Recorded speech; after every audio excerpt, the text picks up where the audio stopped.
Check it out, gang. Countertop installer tracks. Those guys can be a tricky bunch to track, but I think we're gaining on them. Looks like there was 2 of them. Size 7.5, 8 shoe, 120 pounds each, soaking wet. I'd say Nike or Adidas for sure. And based on the activity, looks like we just missed them and that they were here about 3 hours, maybe more. And look at this, gang. Looks like they were trying to throw us off their scent by putting countertop dust everywhere. Dang, guys. And check this out. You know, I've heard this gang of installers sometimes will make a special gift for trackers in the hopes that the trackers will just take this home, stop following them. So this is obviously the South's fanciest crawfish eating table. I mean, it's sitting on a trash can right here. I bet they were probably working on this and they heard the rumble of our Fords coming down the street and they had to scoot and get out of town. Looks like all they had to do to finish it was to cut a hole here for the trash and to put up this border to keep all those mud bugs from sliding off. Man, that would have been sweet. Looks like we're just gonna have to finish it. Yep, DIY stone video coming up. Hey gang, welcome back to our channel. I'm Paul with Sledpack, and in our previous video, you saw Jordan and I visit a local welding shop and have a custom frame made to support this peninsula. Can't see it anymore, because check it out, guys. We have countertops. These were installed yesterday, 2 guys, about 5 hours. Now let me walk you through this stone and how they install countertops. Now this countertop material,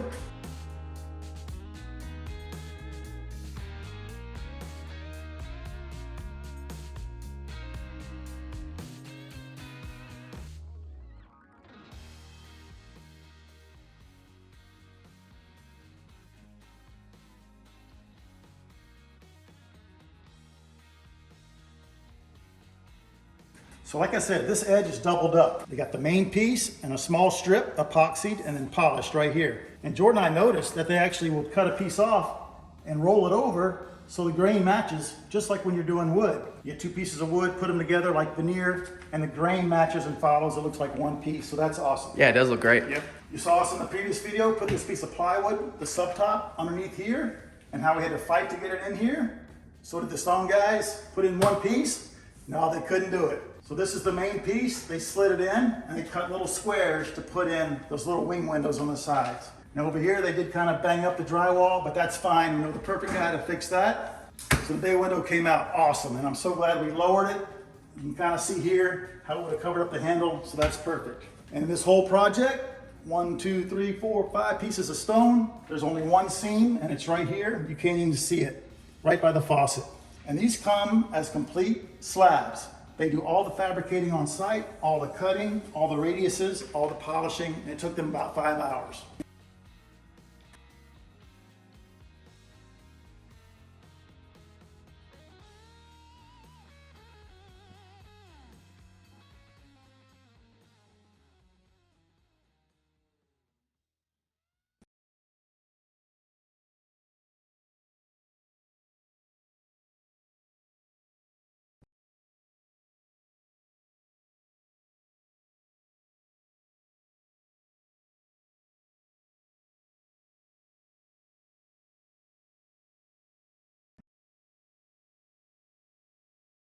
Now, after those guys left, Jordan was outside cleaning up, and I came in here, and I was sighting everything, and I got my straight edge, and I put it across the face of these 2 slabs. And Jordan walked in and said, "Dad, what are you doing?" I said, "I'm just checking their work." And actually, this piece was a little farther back that way. You can see now how they're dead straight, which is what we want. So Jordan said, "Dad, what are you gonna do? You gonna try to fix that?" And I said, "I don't know, man. This stuff, you know, I don't want to break it." So he said, "Well, just go get that stiff bladed putty knife and let's see if we can move it." Because he knew I wanted to fix it. He's worked with me long enough to know that was gonna bug me. So he slid that putty knife back here, pulled forward, and that thing started to move. And we could just grab it right here and move it ourselves without the mechanical advantage back here. Because they had just set this about an hour ago and the adhesive hadn't set up yet. So we drove a wedge back there to put it where we wanted it. Now it's perfect. And so I'm glad it was slow setting. All right, now let's talk about the rest of this. You saw us put the metal under there. And what the heck, guys? You're supposed to have our backs. We painted this gold thinking you'd support us, but you wanted a different color. But maybe we were looking a little bit far into the future for you because we already knew the color of the faucets. It's gold and the handles are gold and it's all gonna match and look beautiful. But you didn't redeem yourselves about this piece of plywood. I did paint it after all, and that's the color of the trim. So that's gonna look great. If you ever drop your keys or you're down here working on the floor, look at that. They even painted the underside of the cabinet. So let's talk about this peninsula that's supported by that steel frame. The countertop installers checked it out. They said, no problem, you look good. The welding shop said, look good. Jordan and I sat on it, deflected very little. We said, man, we're fine. But check this out. I don't know if you can hear that, but it does move a little, and you can hear it and you can feel it. But check this out. I tried to break some of this yesterday, and this stuff is super strong. I hope I don't hurt my knee. Look at that. Oh, here we go. It's like Derek Jeter breaking a baseball bat, huh? So it's plenty strong, but we like to overbuild things, so we're gonna take it an extra step and make it stronger. Yes, Jordan and I sat on here, about 350 pounds, and it was fine. It held us up the one time, but it's like plugging in your cell phone charger. It works fine the first time, but what about the 1000th time? Is this gonna hold up 1,000 times? We're not comfortable with that. The worst thing that could happen would be for it to split here. So we're gonna add another support underneath. Now we have 3 options that I think we could do. Now I'm not talking about hanging it from the ceiling with red rod or anything like that. That would be cool. That would be cool. The strongest would be a leg straight down right there. Also the ugliest. That's correct. Option 2, we can angle it back to the floor, right by that cabinet like that. And then that gets the leg out of the way of the bar stools and your legs. It's always a problem. But then Jordan and I were thinking about that welding shop, and they've got that cool rolling machine, and they can make all kind of ornamental iron.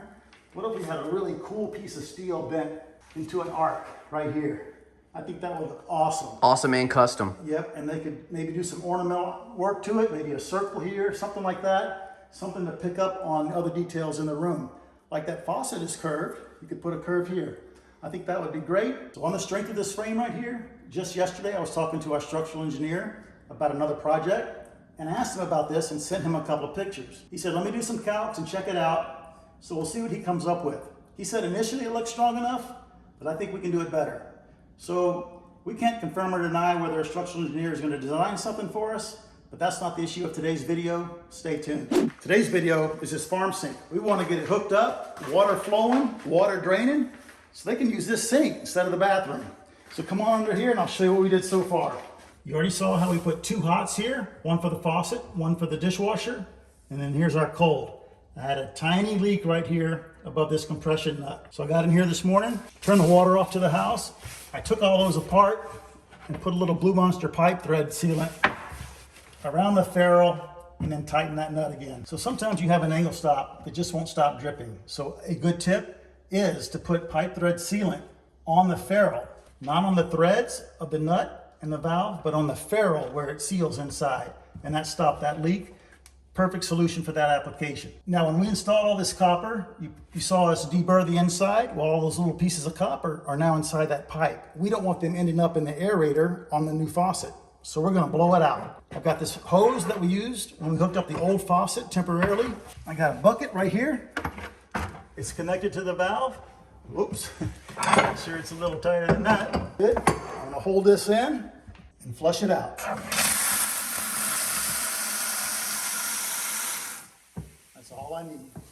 And I'm actually gonna do the cold and this one too, so all 3 of them are clear. So let's do that right now and we'll move on to the next step. And look at all the stuff in there. That was worthwhile, huh? Absolutely. That would end up in our faucet or dishwasher. Or our Yetis. Yeah. Well, let's check out the faucet.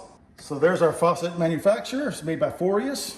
We've installed these before. They're really high quality. Beforius. Yep.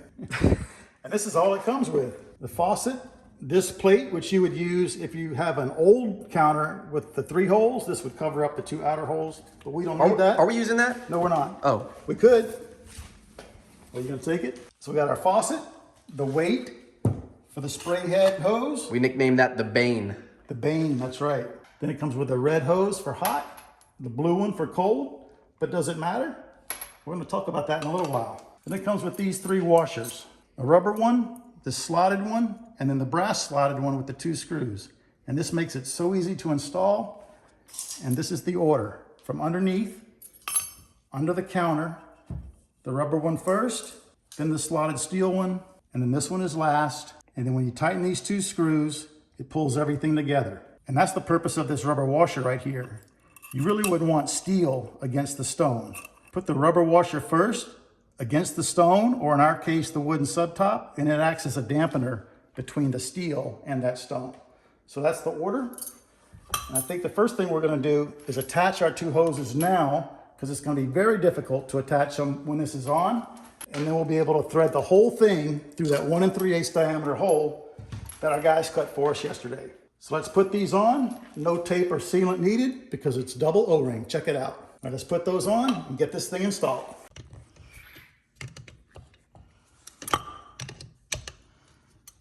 And I just need a little tiny wrench for in there, huh? All right, there we go. All ready to install.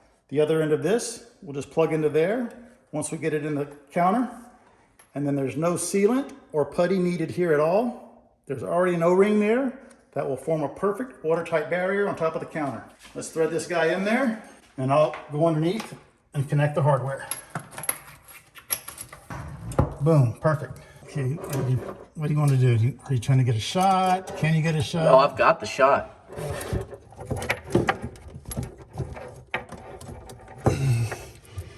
Whew. All right, before we finish under there, let's go up top and talk about this lever. So on this faucet, it has a hot and a cold indicator on it. See the red dot? So that would be hot, and then the back obviously is cold.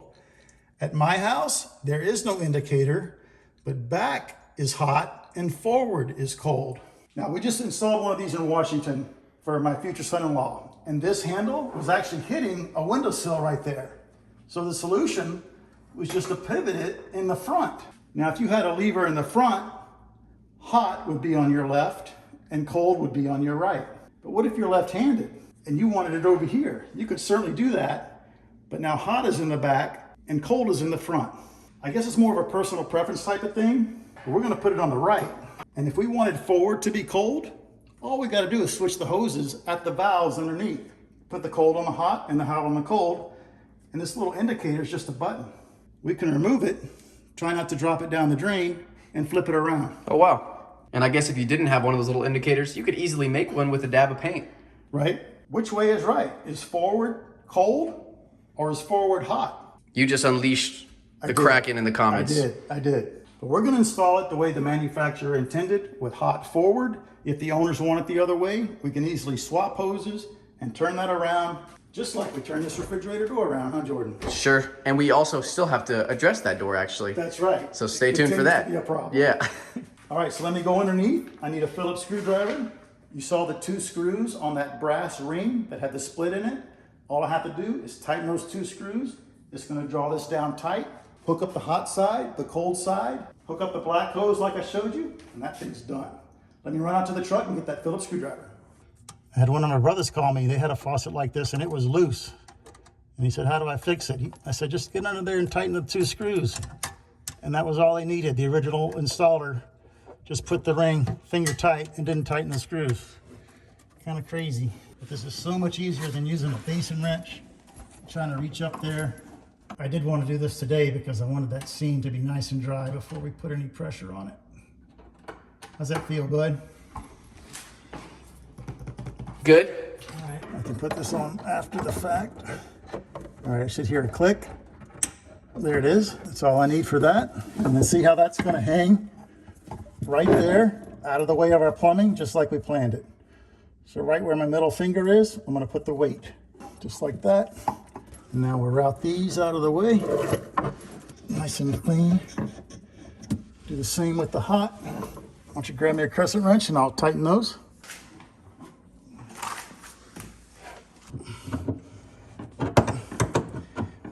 This is great. This is great for the lower back, huh? I saw somewhere where they make a little platform here for plumbers, so their lower back's not doing that unnatural backward arc. Right. Yeah. All right, well, I'll put this bucket under the drain, if it'll fit. All right. And try it out, dude. You ready? Okay. All right. Nice. Can rinse all this out. Nice. The sound of running water. Right on. All right. All right. So the weight is working fine as far as the plumbing is concerned, but it is knocking right here where we cut out the top, but I've had to deal with that before, and I just have a little deflector made. We'll show you that later when it's done. But I think we got the faucet hooked up. How about tackling that drain? You ready? Let's do it. Let's do it. I'm ready. Oops.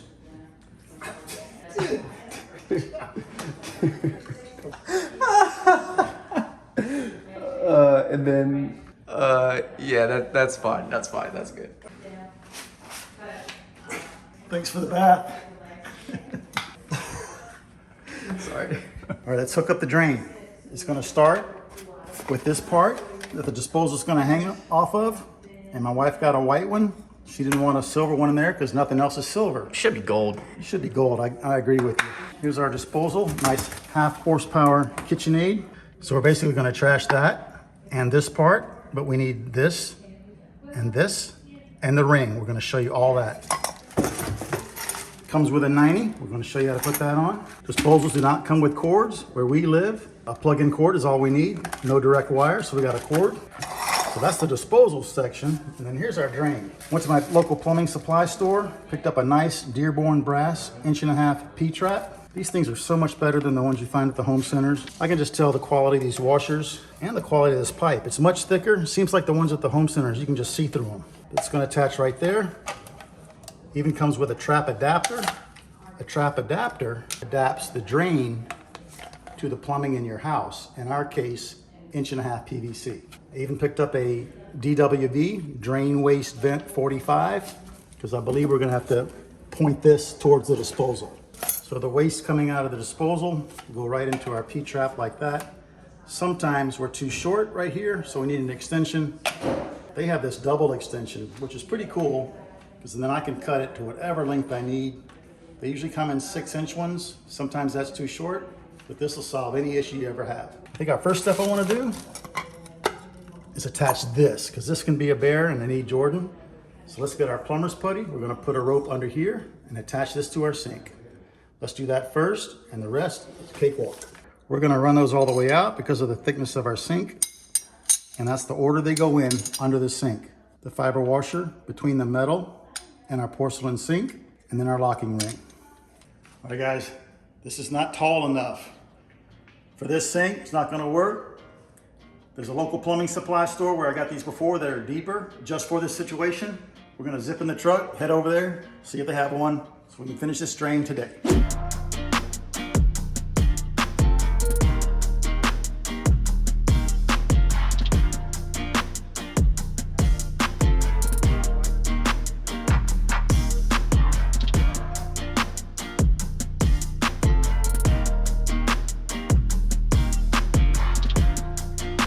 Farm sink.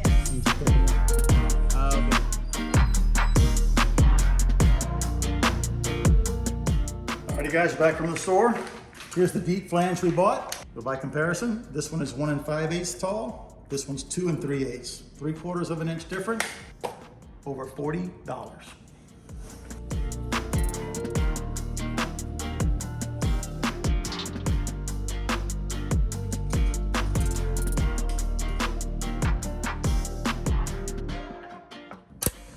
That easy. How you looking down there? We're in. Just gotta tighten the 3 screws.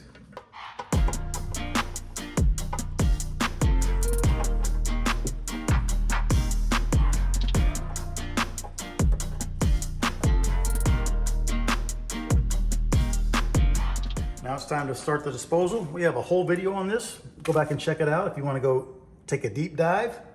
But we're going to show you the real quick version here. I have a 1/2 inch connector. These threads are designed to spin in right here in this sheet metal. And do you need that in there? Absolutely. This is probably the thing I see not installed more often than anything else, is a connector right there. 'Cause that's just sheet metal. Pretty sharp edge. You cut through this wire, and that's going to protect it and also clamp the wire. All right, we got that in. Now, which goes where? These are in the same orientation as they're coming in right here. The middle one is the ground. It's going to go under this green screw right here. That takes care of that one. And you're left with these two. Which one is the white? Which one is the black? And does it matter? Yes, it absolutely matters. You'll see that this one has these ridges on it. Can you catch that on the camera, Jordan? See the ridges on there? That's always your neutral. So we're gonna connect that to the white, and this one's your hot. Let's do the ground first. Connect these other two, put the cover back on, and then hang this under the sink. All right, before we flip this over, let's take a look at a couple of features on the bottom of one of these if you've never seen one. They all come with this key. It goes in right there. Make sure the switch is off.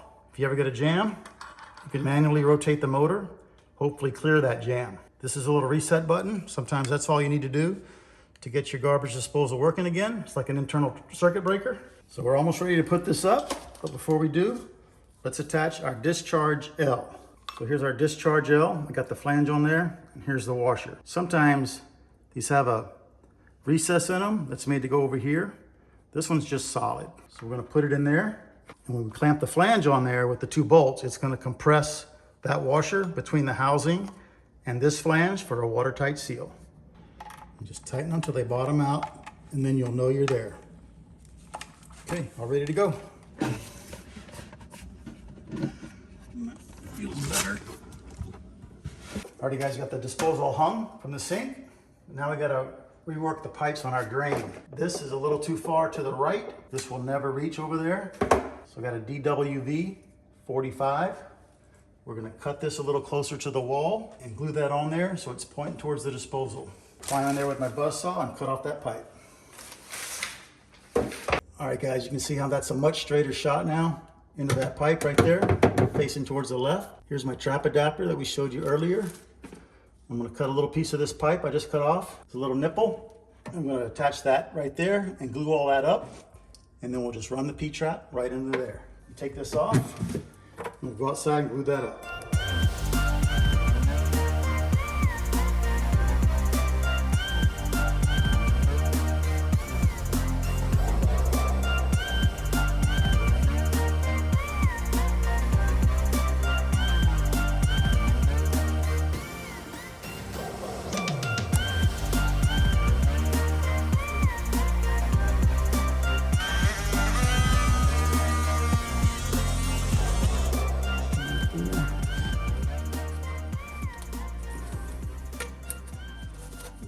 There, you've got one there, right?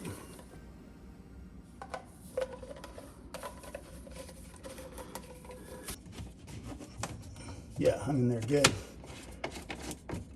Can you see? Yep. Cool. Right on.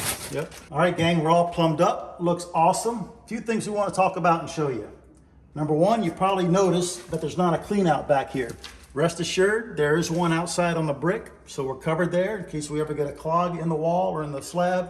We got a place to clean it out. Second thing, didn't hook up the dishwasher yet, so I left the plug in the disposal up here. We'll make sure we remove that when we hook up the dishwasher. Don't have power yet, so we're not gonna plug this in. We also cut that cable. Yes, it was like 80 feet long, wasn't it? Yeah, it was long. Yeah, so we cut it, made it shorter. Yeah, feel free to cut it and make it nice and clean down there. Right. You don't need all that cable. And then while I was under there, I kept telling George, man, this thing looks crooked to me. I didn't know if it was because I was just so close to it, but I put my bubble level, my little torpedo level across here, and it was way out of level. I made sure that I was fully engaged up here with all three tabs.